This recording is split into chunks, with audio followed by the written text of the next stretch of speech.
L'opération intellectuelle déterminer des causes et des conséquences tente de déterminer ce qui explique un fait ou ce qui en découle.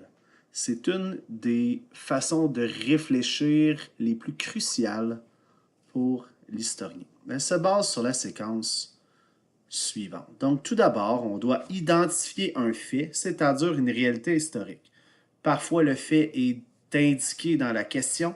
Parfois, on doit le trouver à l'intérieur du document. Donc, on doit trouver en premier la réalité historique, le fait. Puis, on doit déterminer si on cherche un facteur explicatif, c'est-à-dire une cause, ou un fait qui découle de la réalité historique, c'est-à-dire une conséquence.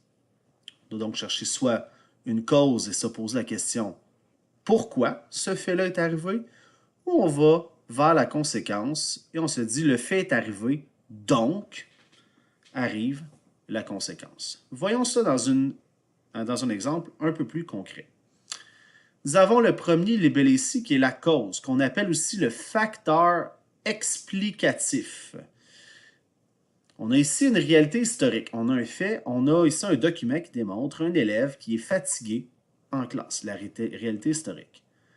Dans ce cas-ci, on doit se poser la question. Pourquoi? Donc, si on se pose pourquoi, on doit éliminer la conséquence. On se demande donc pourquoi l'élève est fatigué en classe. Et on pourra voir le document suivant. On voit ici quelqu'un qui regarde son téléphone qui semble être au lit. Donc, avec ces documents-là, on pourrait se demander pourquoi l'élève est fatigué en classe. Probablement parce qu'il a eu trop de temps d'écran au lit. On pourrait donc avoir une réponse qui ressemble à ceci. L'élève est fatigué en classe car il a passé du temps d'écran au lit au lieu de dormir. On a donc identifié le facteur explicatif du fait observé. Pour avoir une meilleure réponse, on doit débuter avec la réalité historique. L'élève est fatigué en classe. On commence avec le fait. On insère un marqueur de causalité, dans ce cas-ci, car, et on indique la cause, car il a passé trop de temps d'écran au lit au lieu de dormir. Maintenant, la conséquence. Le libellé, dans ce cas-ci, va identifier clairement qu'on doit identifier la conséquence.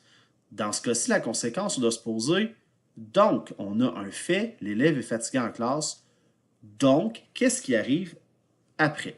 On élimine donc la cause. On pourrait avoir la photo ou le document suivant où on voit un élève qui dort sur son bureau. Un exemple de réponse, l'élève est fatigué en classe, on commence avec le fait, c'est pourquoi, on aurait pu utiliser aussi donc, on indique la conséquence, il dort sur son bureau.